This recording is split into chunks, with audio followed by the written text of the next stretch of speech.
Di sebuah kota yang sibuk, ada seorang anak laki-laki bernama Rio, berusia 8 tahun. Dia dulu senang bermain bola dengan teman-teman di gang rumahnya dan sering mimpi menjadi pemain sepak bola terkenal. Tapi semuanya berubah ketika ayahnya kehilangan pekerjaan dan keluarganya terjebak dalam utang yang banyak. Suatu hari, ayahnya memintanya dengan nada tegas untuk bekerja di lampu merah, meminta uang kepada pengemudi mobil. Rio menangis dan menolak, tapi ayahnya berkata itu adalah satu-satunya cara untuk makan. Setiap pagi, Rio dibawa ayahnya ke persimpangan lampu merah yang sibuk. Dia memakai baju yang lusuh, berdiri di tepi jalan, dan mengangkat tangan meminta uang. Beberapa orang memberinya uang dengan rasa iba, tapi banyak yang mengabaikannya atau bahkan menyebalkan. Suhu panas menyengat, hujan membasahi badannya, tapi dia tidak boleh pulang sampai mengumpulkan uang yang ditentukan ayahnya.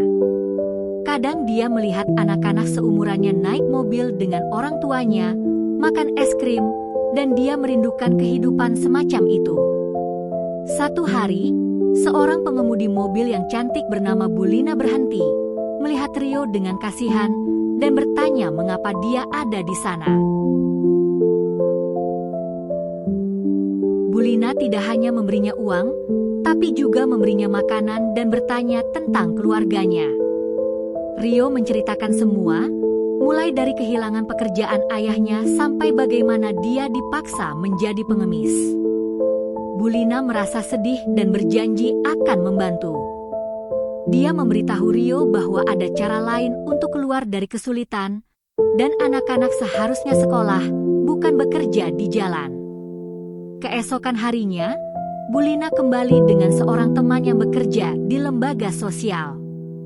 Mereka bertemu dengan ayah Rio dan menjelaskan bahwa memaksa anak menjadi pengemis adalah pelanggaran hukum dan ada bantuan yang bisa diberikan untuk keluarga. Ayah Rio merasa malu dan takut, tapi dia juga menyadari bahwa dia telah melakukan kesalahan terhadap Rio. Dia mengakui bahwa dia terlalu terdesak dan lupa bahwa Rio masih anak yang butuh pendidikan dan kebahagiaan. Dengan bantuan Bulina dan lembaga sosial, ayah Rio mendapatkan pekerjaan sebagai tukang parkir di sebuah toko. Rio pun bisa kembali ke sekolah, dan dia senang bisa bertemu teman-teman baru dan belajar hal-hal baru. Dia masih menyukai sepak bola, dan sekarang dia bisa bermain di tim sekolah. Setiap hari, dia berjalan ke sekolah dengan wajah penuh semangat, dan dia selalu mengingat kata-kata Bulina. Tidak ada kesulitan yang abadi, asalkan kita punya hati yang mau berubah dan orang yang mau membantu.